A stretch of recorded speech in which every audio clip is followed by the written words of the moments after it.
Ya, Assalamualaikum warahmatullahi wabarakatuh. Salam kebajikan, Om Swastiastu, Namo Buddhaya, salam Pancasila, salam sehat semuanya. Selamat siang. Kita bertemu lagi di pertemuan keempat materi psikologi kognitif. Untuk materi pertemuan keempat ini lanjutan pertemuan ketiga kemarin, yaitu tentang persepsi.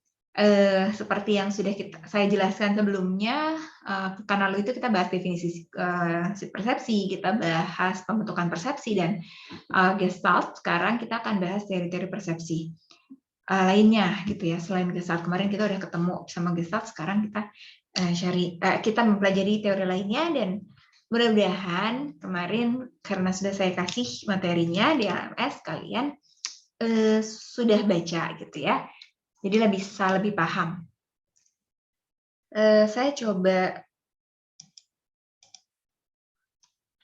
share full screen. Kalau gini, apakah di kondisi ini kalian berubah? Enggak, Mbak. Enggak. Tidak, Mbak. Ya udah, berarti saya enggak full screen ya. Oke. Ya.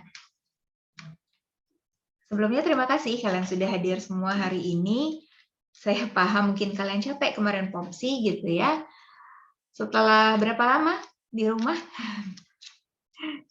Apa namanya kalian tuh istilahnya sebutannya tuh? Bukan mager, apa sih? Ya nggak kemana-mana gitu ya, kebanyakan di rumah gitu ya. Terus kemarin akhirnya bisa ketemu sama teman-teman di kampus, sama beberapa dosen gitu ya, beberapa senior, akhirnya bisa mengunjungi kampus gitu. Ya mungkin capek itu, ya, tapi kita tetap kuliah gitu ya. Saya juga kemarin ini kalau boleh sedikit curhat ya, agak capek juga sih karena semalam saya pulang sampai rumah. Jakarta sudah mulai macet lagi ya. Kemarin saya keluar, saya ke Jakarta, rumah saya di Bogor.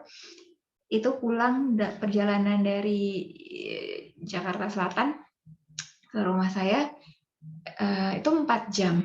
Jadi jam 7 malam sampai rumah jam 11 malam gitu ya. Terus saya harus bikin materi juga ya. Bikin materi, jadi baru tidur sekitar jam 1 lah kayak gitu. Jam 2 mati lampu. Sampai jam 8.30 tadi gitu.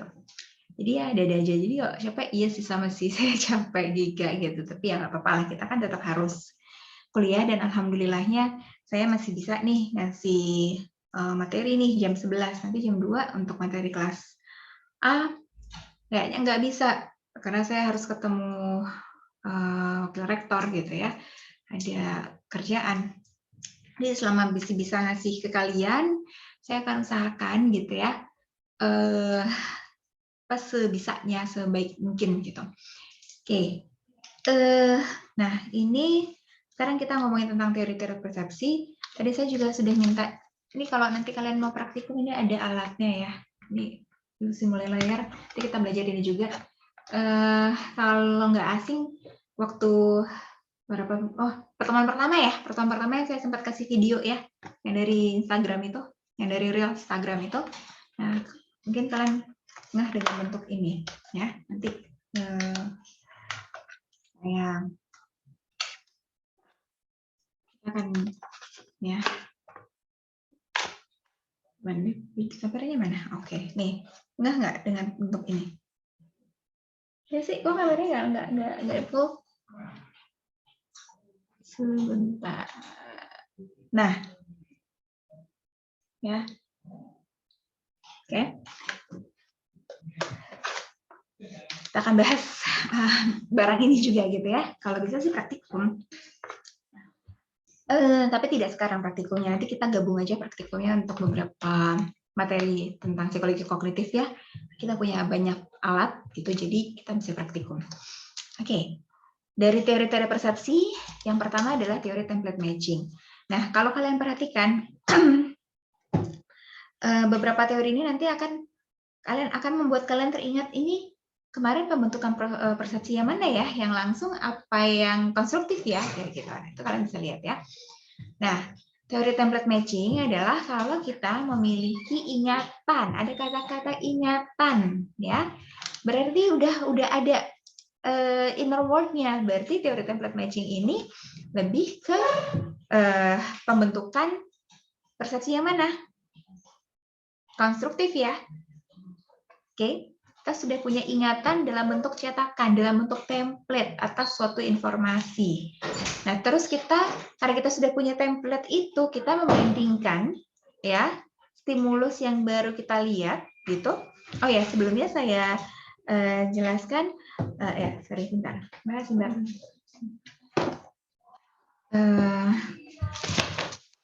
Kebanyakan teori. Sebentar, Mbak. Ya.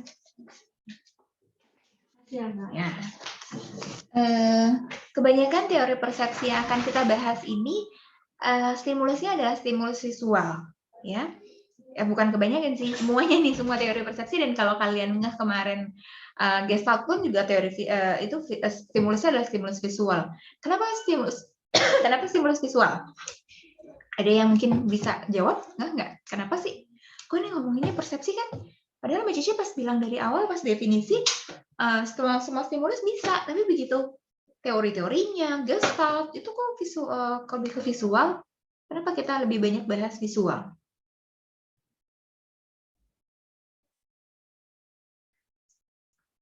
Ada yang tahu? Atau mungkin ingat waktu kita ngomongin biopsikologi, saya kan yang ngajar kelas B ya, indera penglihatan tuh paling banyak dibahas gitu. Kayak nggak salah saya pernah deh ngomong, kenapa ya indera penglihatan paling banyak dibahas? Nih, jadi ketika kita belajar kognitif juga gitu, visual nih, penglihatan yang akan lebih banyak dibahas. Pas kita ngomongin persepsi hari ini, kita ngomongin nanti atensi, memori, terus misalnya representasi mental gitu ya, itu kebanyakan kita akan membahas dari stimulus visual. Ya, kenapa? Karena stimulus visual itu adalah stimulus yang paling banyak, paling jamak. Ketika kita mendapatkan satu stimulus visual, itu kalau kita lihat itu langsung ada berbagai macam yang tampil di depan mata kita, ya. Jadi stimulus cahayanya tuh nggak masuk dari cuma satu arah, dari banyak arah nih. Kayak saya sekarang lagi menatap di depan saya ada komputer, ya, ada komputer isinya PPT yang saya buat gitu ya, dengan tulisan ada beberapa kalimat. Di sampingnya ada gambar-gambar slide-slide sebelum dan setelahnya gitu ya. Terus ada kamera kalian gitu. Terus juga itu baru di komputer ini ya. Terus ada lambang-lambang icon-icon aplikasi untuk komputernya gitu ya. Belum lagi keadaan di ruangan ini. Saya ngelihat meja saya, gelas, berbagai hal yang di ruangan ini, lampu, lemari gitu, jendela, AC, tumpukan buku-buku ya gitu ya, kabel gitu. Itu sekaligus saya lihat nih di depan mata saya saat ini. Gitu. Begitu juga mungkin kalian ngelihat PPT yang saya buat dengan berbagai macam kata-kata, gambar, warna gitu. Terus mungkin kalian juga melihat saya, kalian melihat di depan kalian itu bukan cuma sekedar laptop atau handphone kalian ya. Mungkin depan kalian kalian lagi di dalam kamar, mungkin kalian ngelihat pintu, kalian ngelihat jendela, kalian lihat lampu, kayak gitu-gitu. Langsung sekaligus banyak. Padahal itu diam ya. Benda-benda itu diam, tidak bergerak. Kebayang nggak kalau bergerak kayak kita lagi nonton film? Lebih banyak lagi yang kita lihat. Lebih banyak lagi stimulus yang masuk. Gitu. Ya. Nah, coba kita bandingkan dengan stimulus suara. Kalian lagi dengar apa aja nih saat ini? Kelas B? Jadi kalau saya nggak dijawab tuh kayak saya, ini ada orangnya nggak sih gitu ya? Ini saya terputus nggak sih? Iya Mbak Caca. Ya. Lagi dengar Mbak Caca. Dengar suara saya, terus? Suara AC Mbak. Yes, ya. Paling kalian cuma dengar suara 1 sampai 3 atau 5 paling banyak. Ya, saya lagi dengar suara saya lagi dengar suara ada percakapan di depan, ya.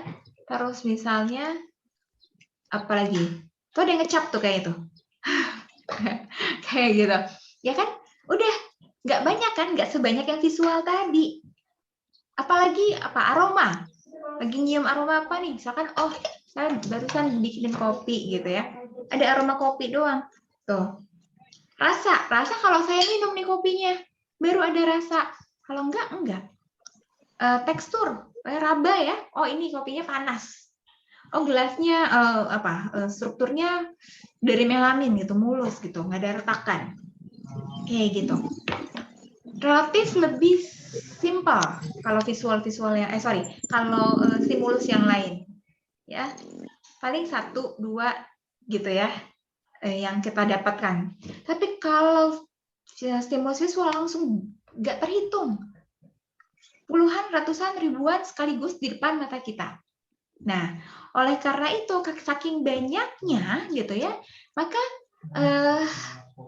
teori-teori kognitif, mulai hari ini kita ngomongin persepsi, nanti kita ngomongin atensi, memori, dan lainnya, itu akan lebih banyak membahas visual. Teori-teorinya pun yang saat ini terjadi, yang saat ini diteliti, akhirnya sampai jadi suatu teori, itu lebih banyak mempelajari tentang visual. Gitu. Tapi bukan berarti nggak ada. Ya saat ini memang belum ada tuh yang mempelajari teori, yang membuat teori persepsi dari halo sayang, mute ya. Mute ya sayang, unmute ya. Mute ya. Ya. Oke. Nanti jadi nanti pas kita ngomongin atensi ya ada ngomongin suara, stimulus suara, tapi saat kita ngomongin persepsi tidak ada ya teori tentang suara, semuanya teorinya tentang visual. Muti ya sayang. Halo. Apa? Ya, tolong mute ya. Saya bisa nggak sih mute? Bentar. Oh ya, oke, saya mute aja. Oke. Nah, itu kenapa kalau mungkin ada pertanyaan di kalian, kok semuanya ngomongnya visual gitu ya? Ya karena memang stimulus visual tuh banyak banget ya. Jadi akhirnya lebih mudah untuk diteliti, lebih berusaha untuk dijelaskan kayak gitu ya. Dan memang biasanya karena sangat beragam itu membuat kemungkinan orang memiliki persepsi berbeda tentang visual itu lebih besar dibanding persepsi dari stimulus indera lainnya, gitu ya.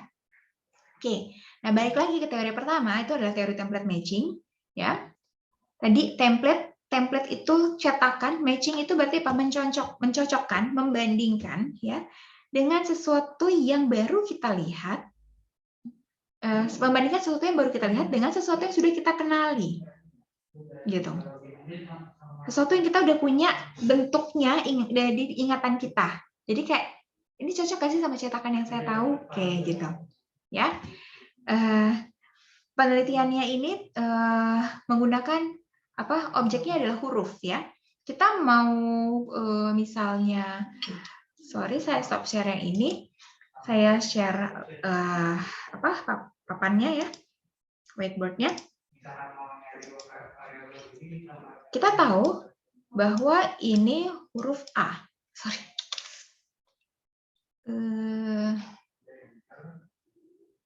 Mana sih? Kalau ya ini huruf A gitu ya. Kalau saya balik kayak gini, kita masih mengenali ini sebagai huruf A juga ya.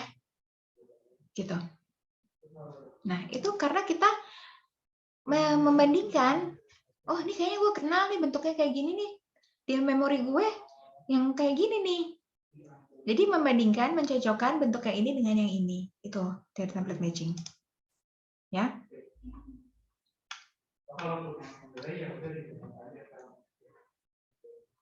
Nah, nih contoh berikutnya. Ini huruf E.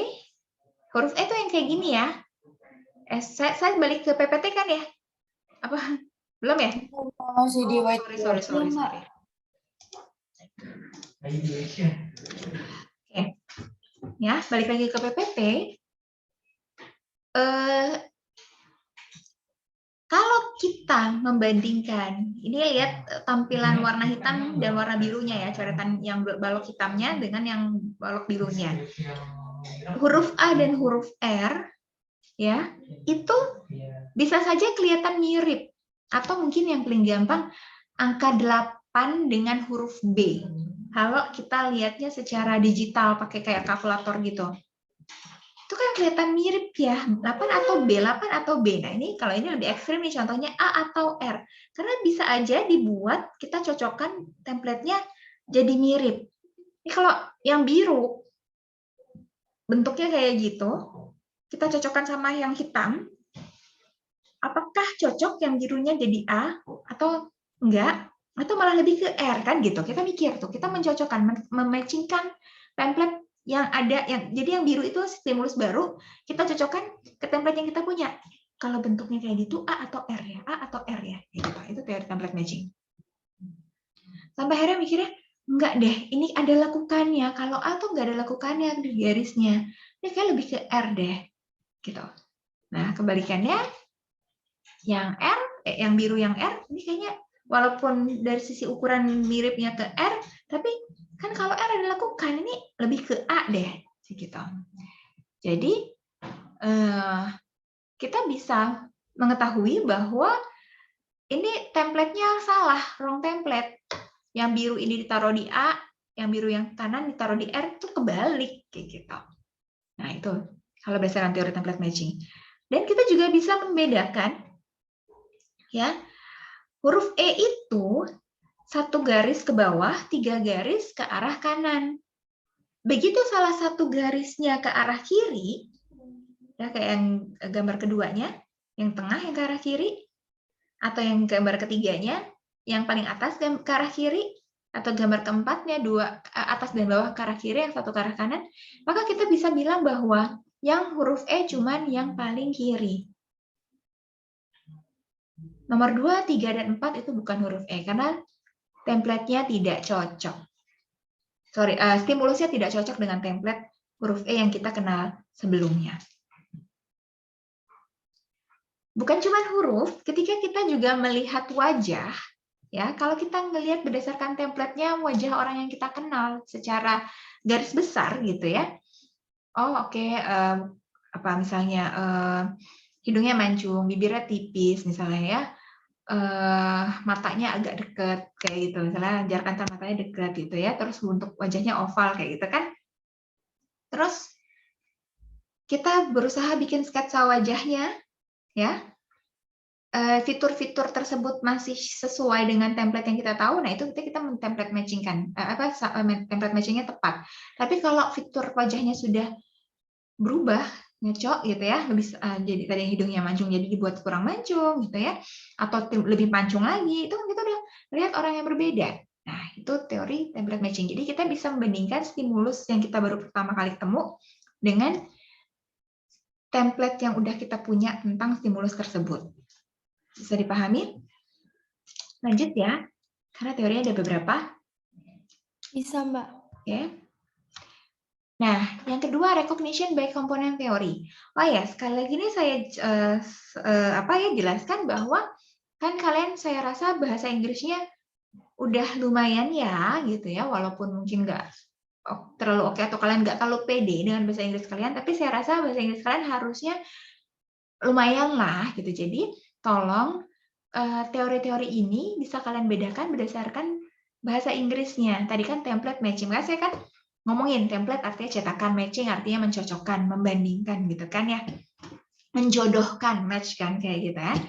Mencocokkan dengan apa? Menjodohkan dengan apa? Dengan stimulus yang baru kita lihat dengan cetakan yang udah kita punya nih di otak kita gitu, di sistem kognitif kita gitu.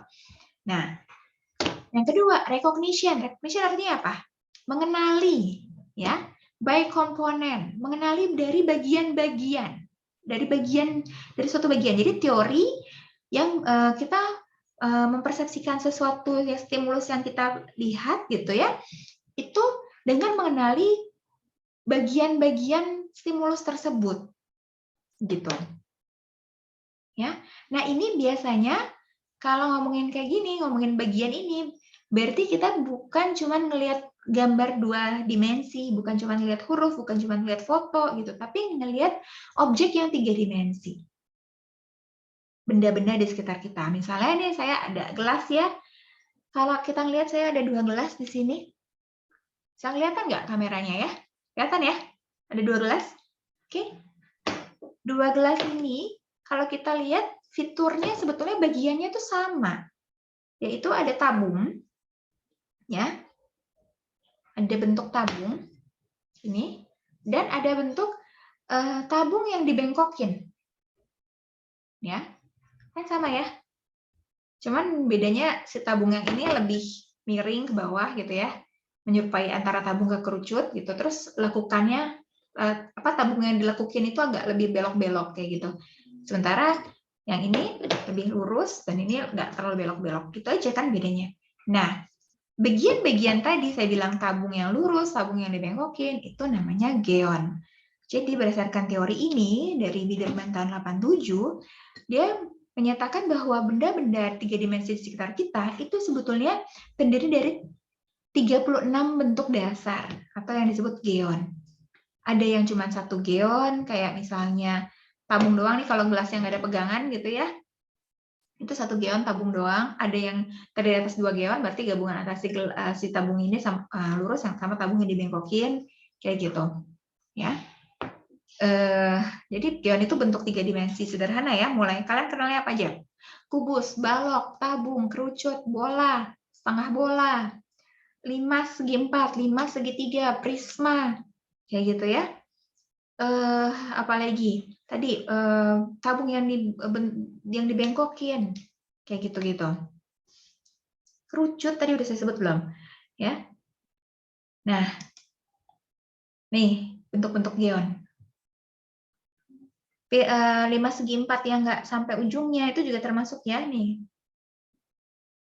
Kan harusnya lancip kayak piramida, ini kan enggak. Jadi 36 bentuk itu yang tadi. Ini kerucut yang nggak sampai tutup, yang nggak sampai atas. Kalau kerucut yang sampai atas kan kayak topi badut ya. Kalau yang nggak sampai atas kayak kap lampu tuh, gitu. Atau gelas kan. Nah, itu. Apa gelas plastik ya. Nah, tapi teori ini punya kelemahan, dia nggak bisa menjelaskan. Dia cuma bilang kita mempersepsikan suatu benda 3 dimensi itu karena ngelihat gabungan-gabungan antar geon pada benda tersebut, tapi dia nggak bisa ngejelasin. Terus gabungannya itu gimana? Hubungannya apa? Kayak gitu. Udah cuma sampai gitu doang. Ya, teori cuma sampai situ doang, jadi masih ada kelemahan ya. Oke, misalkan nih objeknya telepon ya, telepon zaman dulu ya. Ada geon nomor 5 untuk tabung yang belok, yang dibengkokin. Ada geon nomor 1 ya, dimas yang nggak utuh, nggak lancip. Ada geon nomor 3, ada tabung di sini. Kan telepon zaman dulu kan ada kayak tabungnya ya buat muterin handphone, nomor teleponnya. Oh, apa nih? Handphone ya misalnya. Ada berapa geon kalau handphone? 1 doang nih ya, balok. Balok tipis. Udah kan? Gitu. Oke. Nih tutup gelas, ada berapa geon? Tipis ini, ternyata 2. Ya. Satu bentuk yang pipih, bundar pipih, sama 1 tabung nih ujungnya. Gabungan antara kedua itu. Gitu. Itu teori yang kedua. Teori yang ketiga, kalau kalian bingung bilang ya, kalau kalian udah kecepatan gitu. Oke, teori yang ketiga adalah feature analysis.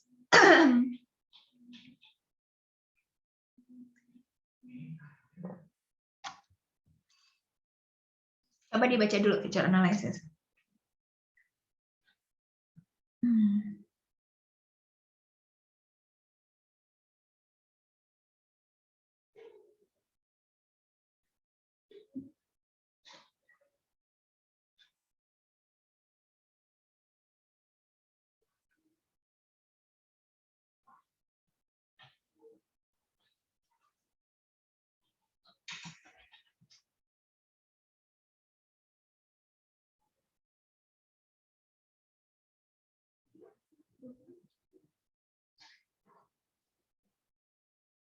Bentar ya.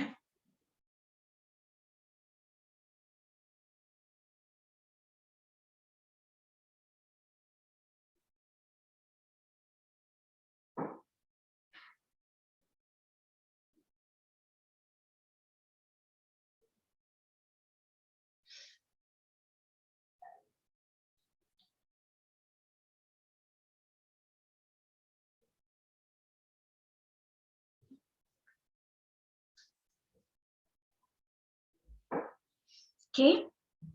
Sekarang feature analysis. Nah, kalau kita perhatikan feature analysis ini mirip dengan recognition by component theory.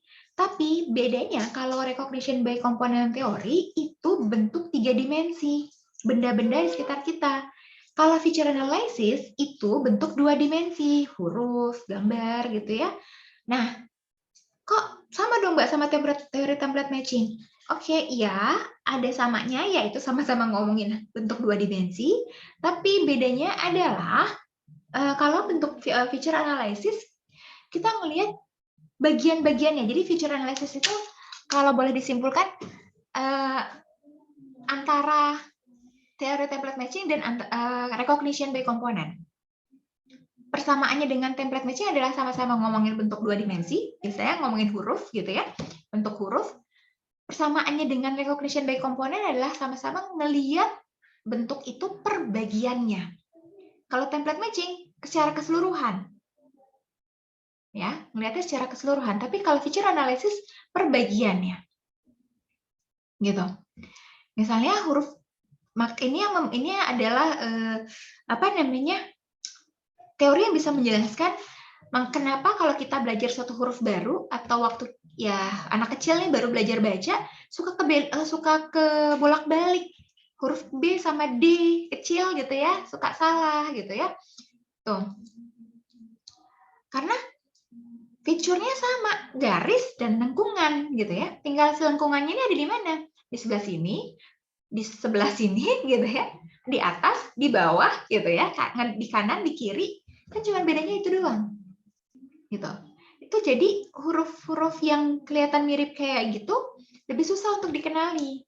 Dibanding kalau fiturnya emang beda jauh, kayak huruf P sama R, ya kan R ada tambahan garis miringnya gitu. Itu beda jauh. G sama M itu beda jauh. Itu lebih gampang mengenali, membedakan huruf G dan M dibanding huruf P dan B dan D kecil gitu ya. Atau kalau kalian belajar huruf Arab, huruf hijaiyah, ba dan ta dan sa gitu ya, kan mirip ya, fiturnya sama. Ada lengkungan ngadep ke atas, terus ada titiknya. Yang membedakan adalah letak titiknya di mana dan jumlah titiknya berapa, kan gitu. Ya. Itu lebih susah bedain huruf ba, ta sama sa dibanding huruf ba dengan huruf h misalnya atau dengan alif. Karena fiturnya berbeda. Gitu. Bisa dipahami?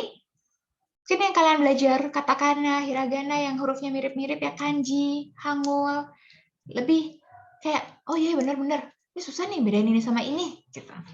Karena kelihatan mirip nih gitu. Ya. Oke? Oke, Mbak. Lanjut. Ya. Model prototype.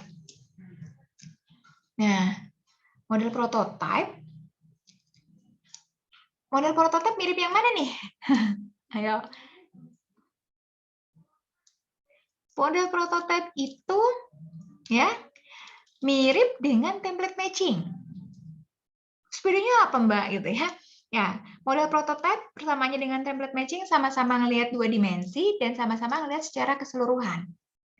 Nah, tapi bedanya ya kalau template matching benar-benar yang sesuai template. Template itu kan cetakan ya. Cetakan tuh artinya apa sih? Artinya tuh kita benar-benar kayak kalau nggak sesuai sama cetakannya sedikit aja berarti bukan itu. Berarti salah gitu. Berarti berbeda nih stimulusnya yang gue lihat sama yang ada di ingatan gue.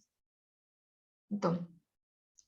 Tapi kalau model prototype dia bisa mengenali bukan cuman kan kalau template tuh harus sesuai persis gitu. Kalau model prototype yang penting karakternya sama.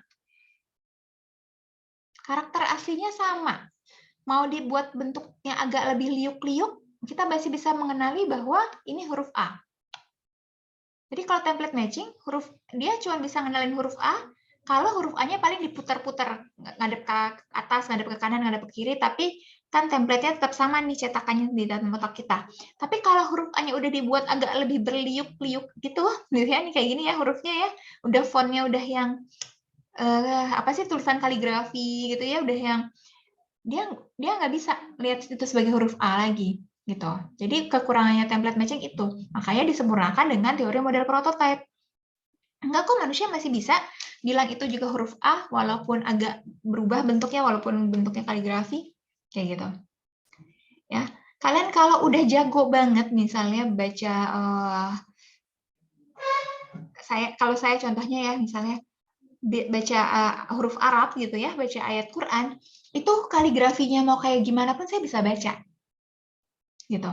Oh, ini surat ini. Oh, ini bacaannya ini kayak gitu ya. Mau dia muter-muter, dia tulisannya apa sih, kan ada yang kaligrafi yang kayak persegi gitu ya. Saya tetap bisa baca. Gitu. Misalnya kalau kalian pernah sholat di Masjid GI gitu ya. Saya nggak foto, harusnya saya foto ya.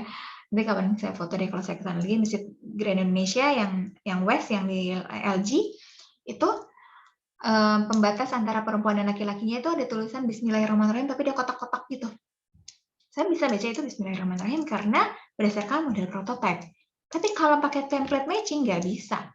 Begitu, kotak-kotak gitu, muter-muter gitu, hurufnya bacanya gimana sih? Gitu. Ya. Oke. Paham ya? Ini model prototype apalagi contohnya?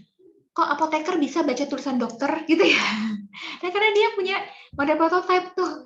Dia mengalami teori model prototype. Tapi kalau dia cuma template matching, ini kita orang awam belum keren itu tuh untuk baca tulisan dokter karena kita cuma pakai template matching. Gitu. Misalnya ampicillin gitu ya tulisannya. Kok cuma A, Z gitu? Kok bisa baca ampicillin sih? Gitu. Karena dia sudah, para apoteker itu sudah merekam model prototipe tulisan para dokter. Kalau menulis huruf kalau tulisannya begini, oh ini berarti obat ini. Tuh. Sementara kalau kita kan masih baca one by one huruf gitu ya. Kalau hurufnya masih kok nggak ada satu nih, apaan sih gitu. Terus, jadi sebetulnya saling melengkapi ya, bukan berarti template matching itu salah besar gitu, enggak. Kalau kita baru mengenali suatu stimulus gitu, belum terlalu ahli membaca suatu huruf gitu, ya kita masih template matching. Tapi kalau kita udah jago banget, ya kita udah model prototype tuh, baca hurufnya, baca tulisannya. Nah, tapi lagi-lagi tetap ada kekurangannya nih teori. Coba, ini kekurangannya ya. Apa coba yang bisa kalian simpulkan? Kan model prototype yang penting secara karakternya prototype itu karakter utama ya, karakter utamanya sama berarti itu huruf yang sama gitu. Jadi nggak harus melihat secara keseluruhan sama persis gitu. Ya, nah, oke, karakternya huruf B apa sih? Ada satu garis sama lengkungan gini. Nah, kalau pakai model prototype lengkungannya nggak perlu nyambung sama garisnya. Ini kan huruf A juga nih kan garisnya nggak nyambung nih. Kita tetap bisa bilang ini A. Tapi begitu kita bandingin ini B apa 13? Begitu ditaruh di bawah, kan jadi kayak 12, 13, 14. Tapi kalau ditaruh yang atas, A, B, C kan? Apa A 13C? Kan gitu. Jadi bisa bikin bingung orang juga kan? Tuh, itu kekurangan model prototype. Oke. Lanjut. Word recognition. Nah, kalau dari tadi kita ngomongin model prototype, kita ngomongin feature analysis, kita ngomongin template matching, itu kita ngomongin satu persatu huruf. Tapi kalau word recognition, kita ngomongin kata. Ya, kita udah nggak ngelihat lagi huruf one by one, tapi kita ngelihat kata. Itulah kenapa, ya. Nah, kita manusia itu ngelihat per kata, bukan per huruf. Gitu.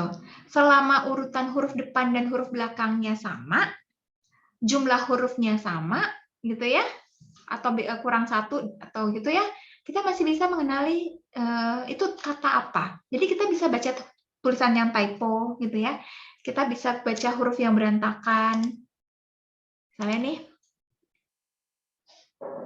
pernah dapat viral ini nggak?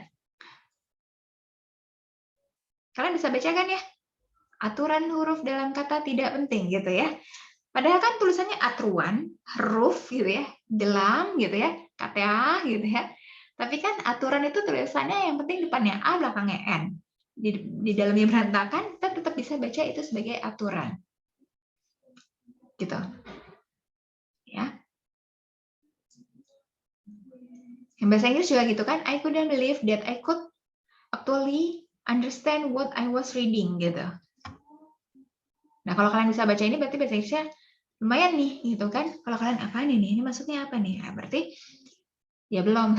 Jadi belum baca, belum bisa word recognition in English-nya belum sempurna jadinya ya. Tapi kalau udah, oh ini maksudnya ini research-nya according kayak gitu. Ini Cambridge University gitu ya. Karena memang kita kalau pakai bahasa Indonesia lebih mudah karena memang sudah lebih sehari-hari kita baca gitu ya. Nah, bahasa yang lebih kita kenali lebih gampang nih mengenali word recognition-nya, mengenali katanya. Ini nggak harus katanya sesuai gitu ya. Walaupun typo, walaupun berantakan, kita tetap bisa baca kayak gitu. Ya. Tapi jangan jadi pembelaan berarti nulis typo juga nggak apa-apa dong Mbak ya kan berarti nggak juga sih ya kalau kebanyakan kita nulis typo berarti juga ada something wrong with us gitu ya jadi mungkin ketelitian kita kayak gitu ya dan itu bisa jadi kebiasaan. Oke. Nah jadi word recognition itu walaupun kalau dari sini dari teorinya ya walaupun yang pertama kali kita dapat tuh visual input, cahayanya kan ngenalin huruf-hurufnya terus ke feature level tadi ya di teori feature analysis kan bentuk-bentuk hurufnya itu kayak gimana. Terus kita lihat ke letter levelnya, setelah kita kenali bentuknya, terus kita oh ini huruf A, ini huruf B. Terus baru kita kan lihat huruf-hurufnya itu menjadi satuan kata. Harusnya kan urutannya kayak gitu. Tapi ternyata otak kita bekerjanya langsung kebalikan, langsung dari atas. Kalau kita sudah mengenali hal tersebut ya, kalau kita sudah bisa belajar baca, kalau udah paham deh, udah jago banget belajar bacanya. Tapi kalau kita emang baru belajar baca, iya, anak kecil nih baru belajar baca, ini mulai dari awal visual input, feature level, letter level, atau tadi yang saya bilang kita lagi belajar baca huruf yang baru, gitu. Kalian lagi belajar huruf Jepang, gitu ya, huruf Rusia, gitu ya. Kita dari sini dari visual input, feature level, letter level. Tapi kalau kita udah jago banget baca tulisan Rusia, ya dari word level udah gitu. Oke. Selanjutnya face recognition ya. Kita ngenalin wajah. Ya, tadi juga sempat ya saya ngomong template matching ya. Nah, template matching jadi pas pengenalan wajah kita bisa pakai teori template matching maupun pakai teori face recognition. Nah, kalau teori template matching kan tadi harus sama ya, gitu. Harus sama persis gitu gambarnya. Rambutnya yang harus panjang ya panjang. Begitu rambutnya jadi pendek, kita nggak ngenalin. Begitu dia cukur rambut, cukur jenggot, cukur kumis, kita nggak kenalin. Nah, itu berarti kalau kita pakai template matching. Tapi kalau kita udah kenal banget sama orangnya, gitu kan, mau dia nyamar, gitu ya, mau dia misalnya bisa membedakan Superman dengan Clark gitu ya. Bisa ngelihat bahwa Superman dan Clark adalah orang yang sama, berarti udah face recognition tuh ke karakter itu. Tapi kalau beda, kalau Superman kan keren, kalau Clark kan culun pakai kacamata, berarti baru sampai tahap template matching untuk mengenali wajahnya karakter tersebut, gitu. Ya. Nah, penelitiannya pertama adalah membedakan ini foto cowok atau foto cewek kayak gitu. Ini kan jelas cowok. Nah, ini yang kayak gini ini cowok apa cewek ya? Rambutnya pendek nih kan kalau kita ngeliat template matching cowok nih. Tapi kalau kita lihat ya matanya gitu. Kita lihat yang lainnya ya. Bentuk hidung, bentuk matanya, bentuk alisnya, bentuk bibir ini mah cewek, cuma rambutnya aja pendek. Kayak gitu. Ya. Nih Gayus Tambunan. Dia mau nyamar kayak gimana pun tetap dikenalin sebagai Gayus Tambunan. Kayak gitu. Ya. Sampai sini ada pertanyaan? Mbak, saya mau nanya dong, Mbak. Yes, Erna? Tadi kan di template matching kan Mbak Caca menjelaskan kita harus mencocokkan apa yang kita lihat dengan stimulus yang kita punya. Terus misalnya ada gak sih Mbak orang yang hampir tidak bisa membedakan itu. Misalnya contohnya kayak huruf S dengan angka 5 gitu. Apa itu bisa disebut penyakit atau itu hal wajar, Mbak? Terima kasih, Mbak. Oke, thank you Elna. Pertanyaan menarik. Kalau pakai teori template matching ya, gini, kalau kamu nanya itu gangguan atau bukan? Kalau baru pertama kali belajar, wajar untuk tidak bisa membedakan, ya. Ya, tadi kalau huruf S dengan angka 5, ya pada berdasarkan template matching itu seperti suatu apa ya, bentuk yang sangat mirip gitu. Apalagi kalau kita ngelihatnya pakai kalkulator digital gitu ya, kan ada huruf-huruf yang kayak gitu, ini S apa 5 gitu ya. Tapi kalau pakai apa namanya, teori yang feature analysis gitu kan, kita bisa membedakan, oh kalau 5 itu agak ada perseginya, ada lancipnya gitu ya, bagian atasnya. Kalau S kan benar-benar meliuk, benar-benar apa ya, meliuk ya gitu, nggak ada lekukan semua, nggak ada segi, nggak ada sudut gitu ya. Nah, kita bisa membedakan itu. Pas awal-awal kita belajar baca, kita belajar mengenali suatu huruf, iya wajar sekali jika masih kebolak-balik. Tapi kalau itu sudah berlangsung terus-menerus bertahun-tahun, ya ada kemungkinan memang ada gangguan buta huruf ya. Buta huruf yang disebut disleksia, bukan buta huruf yang emang itu orang belum pernah belajar baca sama sekali. Gitu. Tapi nggak bisa sembarangan kita bilang, oh dia disleksia tuh, anak itu disleksia, nggak bisa baca. Kan banyak diagnosisnya ya, harus dibawa ke ahlinya dulu untuk benar-benar bisa membedakan dia disleksia atau memang mengalami keterlambatan saja gitu. Kan ada gangguan juga keterlambatan belajar gitu ya. Jadi mungkin kita akan lebih bahas di psikologi belajar gitu ya Elna ya. Iya, Mbak. Terima kasih banyak, Mbak. Oke, ya. Lanjut ya. Ilusi dan habituasi. Oke, ini gambar apa? Ini saya ambil dari Google, tapi saya baru ngeh setelah saya ke tempat ini ya. Saya waktu ke Cirebon, ke Curug Putri, karena saya foto langsung nggak kelihatan bias airnya kayak gini. Tapi pas di Google ada yang foto, wah terlihat jelas ya bias airnya kayak gini. Kita mengalami ilusi bahwa gambar air terjun itu seperti apa yang kalian lihat, yang saya lingkarin hijau?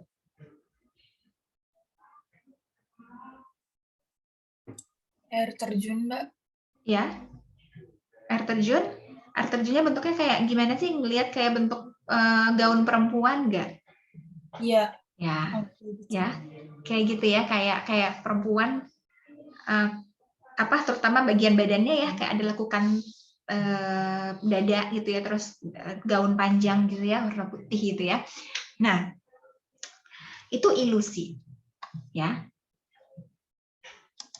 Oke, ini apa? Wah, itu bentuknya kayak alien. Itu ilusi gitu ya. Atau gambar-gambar ini, ada berapa wajah? Mah kok mirip dengan teori Gestalt? Ya. Oke. Ya ilusi kan kemarin kita udah bahas kontur ilusi kontur kan? Yes. Nah, sekarang kita akan belajar tentang ilusinya sendiri. Apa itu ilusi ya? Ketika kita ngelihat muka-muka orang nih gitu ya, padahal ini kan ranting, batu gitu ya.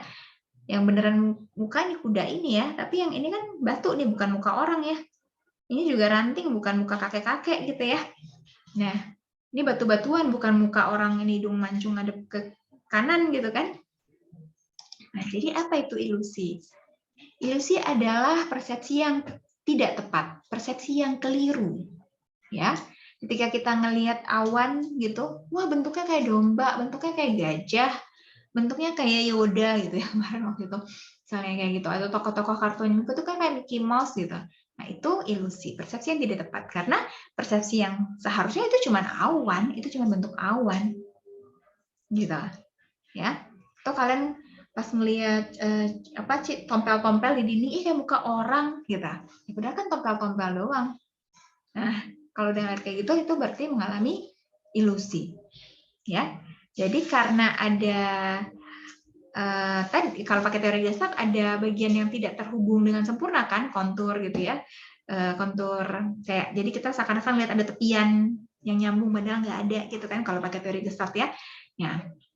Jadi karena ada bagian yang terputus gitu antara si persepsi dengan realitas yang sebenarnya, itu menimbulkan distorsi, gangguan stimulus. Jadi pas nyampe ke mata kita merasa melihat pola-pola geometris tertentu yang kita kenali. Gitu. Tapi walaupun seperti itu bukan berarti oh ilusi itu persepsi yang tidak tepat. Berarti ilusi itu salah gitu. Enggak. Bukan berarti kita gagal melakukan persepsi, tapi justru karena kita memiliki ilusi, mengalami ilusi tersebut, jadi ada wawasan baru nih untuk memahami cara kerja persepsi, gitu, ya. Nah, ini contoh ilusi Muller-Lyer, misalnya yang tadi saya. Kalau kalian lihat, ya, kalau kalian lihat gambar roda ini, ya, ini yang dilingkarin seakan-akan garisnya lebih lebar dibanding garis-garis yang nggak dilingkarin. Padahal sama aja, ini gara-gara ada lingkaran tebal dan lebih besar ini dibanding lingkaran yang ini, jadi kita membandingkan, oh ini lebih besar dibanding garis-garis yang lainnya. Padahal enggak.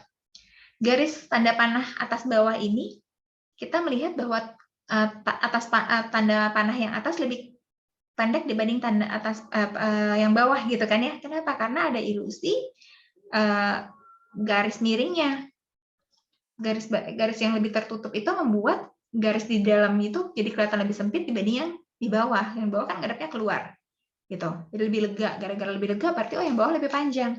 Nah nanti praktikumnya adalah ini ya penggaris. Ada penggaris harusnya. Oh ini dia.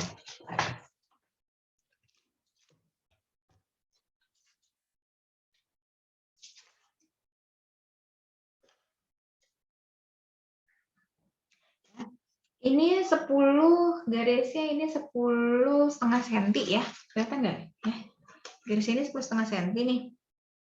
Nah, oke. Ini namanya Muller-Lyer, salah satu Muller dan Lyer itu meneliti tentang ilusi gitu ya. Salah satu bentuknya yang bentuknya kayak gini. Ya, yang ini ya. Yang garis atas bawah ini. Nah, itu saya perkenalkan alatnya gitu ya. Nah, ini alatnya kayak gini. Jadi ada ada ini ya. Terus ada putaran, kelihatan nggak ada putarannya? Ada knopnya. Ya. Ini untuk menggeser. Jadi sebetulnya ini 2 papan digabung jadi 1. Gitu ya. Nah, terus di sini ada penggaris. Siapa tuh chat? Oke, ya Anita.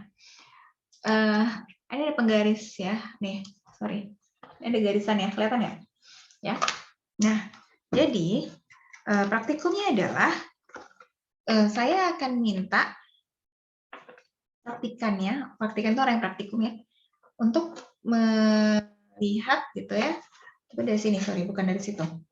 Untuk melihat, untuk narik terus-terusan garis, tapi dilihatnya dari pinggir, dari pipi gitu ya. Untuk sepanjang apa kira-kira garis si papan di belakang ini ditarik supaya ukuran garis hitamnya sama dengan yang di depan. Kapan? Oh, udah segini nih Mbak. Oke bener ya. Ini ya, 4 ya, segitu ya. Gitu. Ini kan 10,5 cm. Ini 10,5 cm nggak kita ukur? Gitu. Wah ini cuma 9. Berarti kan kurang tepat. Nah berarti dia mengalami ilusi. Tadi kelirunya berapa? 1,5 cm. Berarti kesalahannya itu 1,5 cm. Dia mengalami ilusi 1,5 cm. Kayak gitu kira-kira praktikumnya ya nanti. Oke. Terus kita ngelihat nih garis yang bawah ini, 2 garis sejajar ini kelihatan melengkung ya gara-gara ilusi tanda panah yang atas menuju ke bawah, yang bawah menuju ke atas. Jadi kelihatan 2 garis ini melengkung padahal garisnya sejajar loh. Ini kelihatan jadi ada 3 dimensi padahal ini cuma 2 dimensi. Nah, itu kita mengalami ilusi. Siap-siap ilusi berikutnya lebih memusingkan. Floating snake illusion. Ya. Rotating snake illusion ini dari Akiyoshi Kitaoka. Jadi emang para pembuat ilusi ini biasanya ada banyak yang ini ya, pelukis ya. Akiyoshi Kitaoka membuat lukisan tahun 2013. Kalau kita lihat gambarnya seakan-akan gambarnya bergerak. Gitu nggak nih pas kalian lihat? Kayak muter nggak? Iya, Mbak, kayak Iya, muter. Mbak. Nah, itu rotating snake illusion karya Kitaoka ya. Kenapa bisa begitu? Karena ada tingkatan kecerahan yang berbeda. Walaupun kita kelihatannya sama-sama warna biru kuning hitam, tapi semakin ke dalam semakin gelap ya. Jadi gara-gara semakin gelap itu kita menangkap kayak muter gambarnya. Ya, ini kalau saya perbesar, tuh ya kayak muter kan. Nah, kalau ini apa? Kayak tabung muter ke dalam. Ya, sama. Itu dia semakin menyempit kan gambarnya gitu ya. Tuh. Ini gimana? Kayak goyang ya? Iya, Mbak. Iya, Mbak. Ini semua nih karyanya Kitaoka juga ya. Kayak goyang ini juga dia memanfaatkan padahal nggak goyang, ini lurus aja, ini cuman karena dan ini kotak-kotak gitu ya. Cuman karena perbedaan warna doang. Ya, dan penyusunan pink putihnya ini gitu. Ini pelukis yang cerdas ya, bisa membuat ilusi kayak gitu. Ini juga nih kan kayak apa nih? Kayak masuk gitu ke dalam kan? Ya, kayak kita lanjut gitu ke dalam. Itu karya-karya Kitaoka. Ada lagi Waterfall Illusion karya Escher tahun 1961. Jadi dia memanfaatkan teori-teori Gesap ya, faktor jarak, proximity, terus pengetahuan kita tentang air mengalir, itu kan berarti internalnya nih ya, wah air itu mengalir dari atas ke bawah gitu. Dan ketidakkonsistenan itu menyebabkan kalau kita ngelihat gambar ini, seakan-akan ini air terjunnya ngalir dari atas ke bawah. Tapi, bener nggak sih? Pas kita ngelihat kayak gini, bukan naik, ini sejajar. Antara yang ini sama sini kan sejajar. Itu ilusinya. Ya, kita ngelihat air ini ngalir dari atas ke bawah karena satu, sifat air mengalir, dua, kedekatan dengan si rumah, ya jarak dengan si rumah, proximity, bahwa ini kan lebih tinggi daripada gentengnya rumah, yang ini di dasarnya rumah gitu ya.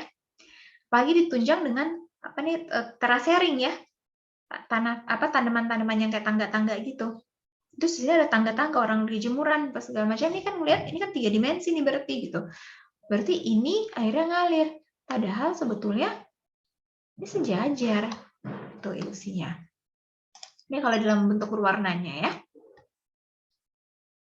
Oke. Karya Escher yang lain. Oh, mau pindah. Oke. Nih. Ini juga nih. Ini jadinya orang-orang ini di lorong yang sama apa ini sejajar apa naik turun nih ya? Escher tuh manfaatkan gitu. Ini tinggi rendah. Ini sama atau beda kayak gitu. Ya. Yang lebih pusing lagi nih, kotak-kotak gini ya. Ini kayak tangga-tangga gitu ya. Padahal kalau ternyata ini cuma kotak kubus-kubus apa segi 6 gitu doang tuh gitu. Ya. Banyak nih tangga ini. Pusing nggak ngeliatnya? Jadi yang mana yang benar nih dimensinya ya. Ini udah kayak di dunianya Dr. Strange ya. Ya gitu. Oke. Contoh 4. Ini saya cuma ngasih contoh-contoh ilusi ya, karya para pelukis terkenal ya. Mona Lisa Effect. Ya.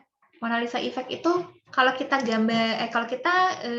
ngelihat lukisan Mona Lisa, ini saya pernah buktikan waktu ada pameran Da Vinci di Jakarta, kan fotonya lukisannya Mona Lisa itu ditaruh digitalisasi dan dipamerkan dalam bentuk aslinya. Jadi semua karya Da Vinci didigitalisasi terus dipamerkan dalam bentuk ukuran aslinya. Misalnya kalau Last Supper kan lukisannya di tembok bangunan gitu kan, panjang lebar gitu ya. Nah, itu seruangan itu lukisannya digitalisasinya gitu. Kalau Mona Lisa kan sebetulnya kecil ya, cuman segini. Saya taruh di mana ya? Oh nih. Nih kan saya ngelihat foto Mona Lisa kecil foto ya, cuma segini lah kira-kira lukisannya. Nah, kalau saya ngelihat dari kanan, matanya Mona Lisa ngadep ke saya dari ke kanan. Kalau saya ngelihat ke kiri, dia kayak ngikutin saya gitu. Itu juga ilusi, padahal mah enggak. Gitu. Ya. Terus nih, Last Supper ya. Ini saya juga, ini saya foto nih, yang waktu itu. Ini tuh aslinya kan di gedung. Terus apa sih teknik ilusinya kan sampai kalau kalian nonton Da Vinci Code, ini kan ada yang bilang ini siapa namanya Mary apa ya salah satu pengikutnya Yesus gitu kan, ini yang perempuan gitu kan dianggap pasangannya Yesus ya kalau di ceritanya Da Vinci Code ya. Saya nggak selalu tahu aslinya gitu, saya nggak tahu ya, saya nggak paham ya, saya nggak tahu aslinya, tapi kalau nah terus kan ilusinya adalah orang ini kayak mengiris tangannya mengancam. Padahal sebetulnya kan enggak, nah itu ilusi. Ya gitu, ya. Dari luar negeri semua ya, dari Indonesia ada nggak? Ada, tenang. Ada Jalan Seribu Pandang. Pernah ke Istana Cipanas Bogor? Ya. Di Istana Cipanas Bogor ada lukisan namanya Jalan Menuju Kaliurang. Tapi dapat julukan Jalan Seribu Pandang, ya. Diubah oleh Soekarno karena kalau kita menatap lukisan ini, ya, itu kayak kalau kita ngeliatnya lurus di tengah-tengah jalannya lurus, tapi kalau kita ngeliatnya dari kanan dari kiri kan jalannya akan kayak ke kanan. Kalau kita ngeliatnya ke kanan maka ngeliat ke arah jalannya dari kanan ke kiri kayak gitu. Jadi setiap orang beda-beda ngelihat si lukisan itu juga ilusi, ya. Oke. Habituasi. Ya, stimulus yang oke, sampai sini paham tentang ilusi? Paham, Mbak. Oke, ya. Nah, terus sekarang habituasi. Habituasi itu adalah stimulus yang sudah sangat sering kita terima sehingga kita sudah terbiasa. Habituasi itu adalah terbiasa dengan stimulus tersebut. Pas awal-awal kita pertama kali mengalami stimulus tersebut, mungkin kita akan merasa terganggu. Misalnya apa? Misalnya kalian yang pertama kali pakai kacamata, kalian yang pertama kali pakai jilbab misalnya gitu ya, itu kan stimulus rasa ya, raba ya gitu. Nggak enak tuh, kacamata tuh ngeganjel gitu ya, nggak enak nih gitu. Saya dulu kalau praktikum, kalau masuk di kelas persepsi, waktu kalian offline gitu ya, saya minta mahasiswa nyelipin pulpen atau pensil di telinganya gitu ya. Tuh, pas awal-awal kerasa tuh keganjel. Tapi ada yang sampai akhirnya saya nggak minta lepas sih, sampai biar mereka sendiri aja gitu sadar buat ngelepas atau enggak gitu ya. Mereka sampai keluar masih aja tuh pulpen pensil karena sudah terbiasa, sudah terhabituasi, yang tadi ada ngerasa ganjel udah hilang gitu. Ya. Pakai gelang gitu ya, pakai jam tangan, pakai cincin gitu kan, sampai akhirnya kalian nggak sadar udah lepas cincin apa enggak sih tadi gitu ya, misalnya suka hilang gitu karena udah nggak kerasa lagi bedanya antara pakai cincin dan enggak. Kenapa nggak kerasa lagi? Karena sudah mengalami habituasi. Bukan cuman yang melekat di tubuh, suara juga gitu.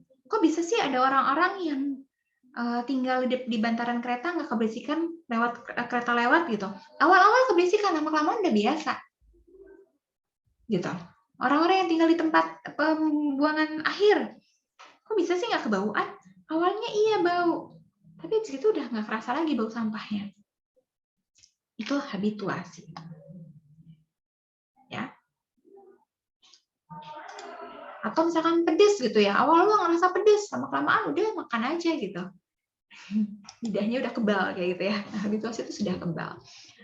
Oke, ada pertanyaan? Sampai sini? Saya kecepatan nggak? Atau apa? Harusnya kita sampai 12.40, tapi izin ternyata tadi saya dipanggil jam 1 ya, nggak jadi jam 2. Satu sisi alhamdulillah, berarti nggak ganggu kelas berikutnya. Tapi di sisi lain, kalau kalian mau ada pertanyaan silakan. Yes, siap. Kirain saya ada yang nanya. Halo, kelas B. Ada pertanyaan Nah, saya terkait? mau nanya, Yes, Elna? jadi ilusi itu sama halusinasi itu beda atau sama ya, Mbak? Menurut kamu, coba saya balikin dulu. Menurut saya sih beda, tapi masih ragu-ragu, Mbak. Beda sayang. Kalau ilusi, hampir semua manusia mengalami ilusi. Ya, tadi kalian semua ngelihat nggak gambarnya muter, gambarnya air terjunnya kelihatan air terjun, padahal sebetulnya nggak air terjun karena sebetulnya datar gitu ya. Kita semua mengalami ilusi yang sama ya, berarti kita semua mengalami persepsi yang salah bersamaannya gitu kan. Gitu. Tapi kalau halusinasi gimana? Apakah kita semua mengalami halusinasi yang sama? Ya kalau lagi sama-sama make obat gitu ya. Ya bisa, itu kan obat-obat, ada obat-obat tertentu kayak apa sih, jamur ya. Jamur apa tuh? Amanita gitu ya, yang bikin ngefly ya. Itu kalau lagi make ngefly bareng-bareng, tapi bukan saya menyarankan ya, enggak. Mbak Cece nyari enggak kayak gitu. Tapi maksud saya, halusinasi hampir tidak mungkin terjadi bersamaan kecuali ada pemicunya. Ya tadi ada obat-obatan tertentu ya. Menyebabkan orang-orang yang menghirup atau meminum zat tersebut mengalami halusinasi. Kan kalau nggak salah ada beberapa kebudayaan yang gitu ya, supaya ngerasain apa gitu kan, supaya wow melihat bagian lain gitu ya, alam lain gitu ya, minum itu. Nah itu ya jadi mengalami halusinasi. Tapi kan itu tidak wajar, itu disengaja, itu akibat obat gitu ya, obat-obatan terlarang kayak gitu-gitu. Ya aslinya enggak, aslinya tidak mungkin kita mengalami halusinasi berbarengan. Tuh, biasanya halusinasi hanya dialami oleh orang tertentu yang kalau dari sisi psikologis kemungkinan itu mengalami gangguan gitu ya. Gitu. Kita ngalami halusinasi ya, kita yang tidak mengalami misalnya kita bukan penderita gangguan tertentu bisa mengalami halusinasi kalau ya tadi ada pemicunya. Pemicunya apa? Pemicunya ada kita menghirup zat terlarang gitu ya, minum zat terlarang gitu, atau kita kurang oksigen ya. Kurang oksigen tuh biasanya gitu ya, kita kekurangan oksigen terus sudah mulai meracau gitu. Nah itu kan kita melihat hal-hal yang tidak seharusnya kita lihat gitu, nggak ada sebetulnya gitu. Tuh. Itu, atau kita terlalu kita mengalami pusing yang itu terus akhirnya melihat kita demam gitu ya. Nah, gitu kan, itu berarti ada gangguan tertentu ya, bukan dalam keadaan normal. Tuh. Ya. Tapi kalau ilusi dalam keadaan normal nih, kita nggak ada kekurangan oksigen, kita lagi nggak menghirup apapun, tapi kita mengalami ilusi yang sama. Gitu. Jadi ilusi dan halusinasi berbeda. Ilusi adalah suatu hal yang wajar, halusinasi tidak wajar, karena kalau itu kita alami berarti memang ada something wrong with us gitu kan. Kita kekurangan oksigen, kita menghirup zat yang memicu halusinasi kayak gitu-gitu. Oke? Atau kita memang ada gangguan gitu kan. Kalau terus-menerus mengalami halusinasi berarti kan ada gangguan ya. Gangguan psikologis. Oke? Bisa dipahami, Elna? Iya, Mbak, bisa. Terima kasih, Mbak. Ya. Yang lain? Mbak, saya mau Ya? nanya dong Ya, Raffi? terkait habituasi. Hmm? Saya ini sih belajar dari pengalaman. Soalnya kan kemarin gini, teman saya nyari maskernya, padahal maskernya itu lagi dipakai. Itu termasuk habituasi atau kurang fokus ya, Mbak? Iya. Salah satu penyebabnya ya bisa habituasi. Maskernya padahal ada di sini nih gitu, atau cuma ditaruh di sini doang tapi udah nggak kerasa lagi bedanya. Ya itu sudah terhabituasi menggunakan masker sehingga nggak kerasa bedanya. Yes, bisa. Orang biasanya kacamata gue di mana ya? Padahal di sini gitu ya. Di atas kepalanya gitu kan. Oke. Ya, pintar Raffi. Ya, itu udah bisa ya memahami. Oke, yang lain?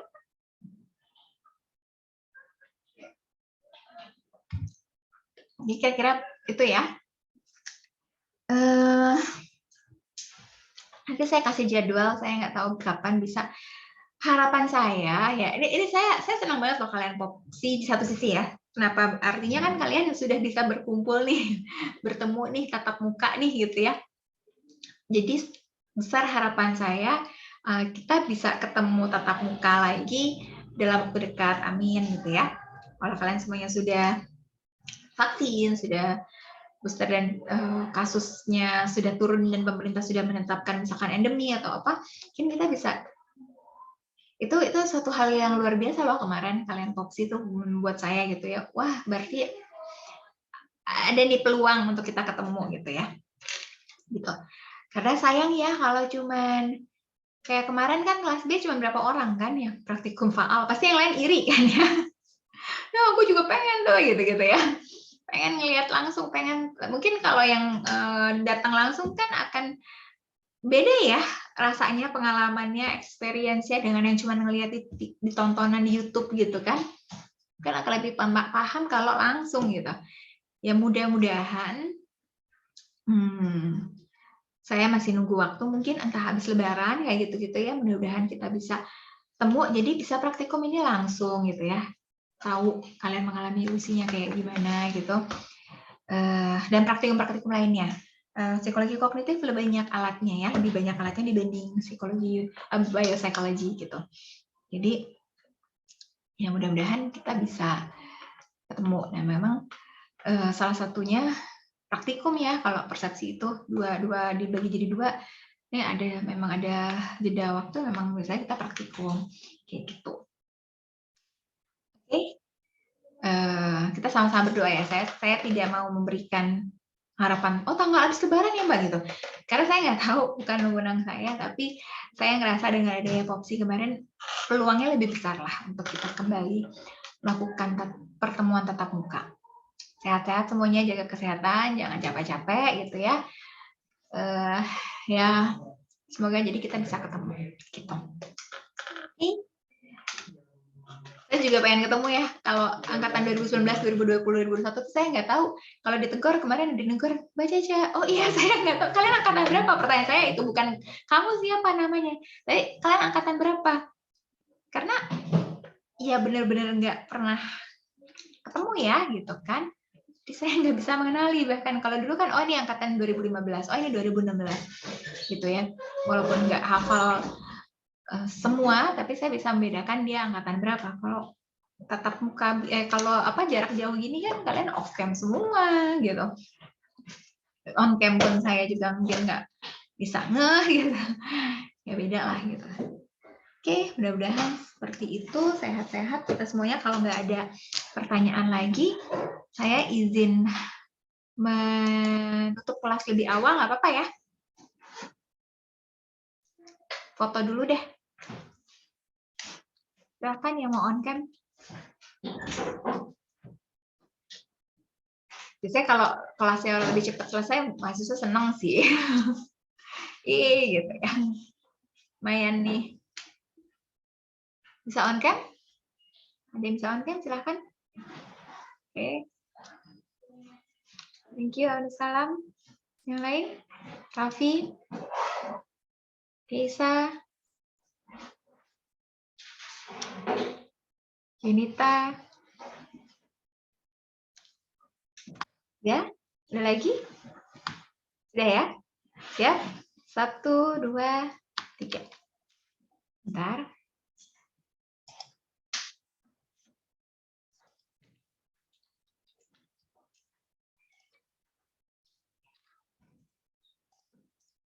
Oke, selanjutnya 1, 2, 3.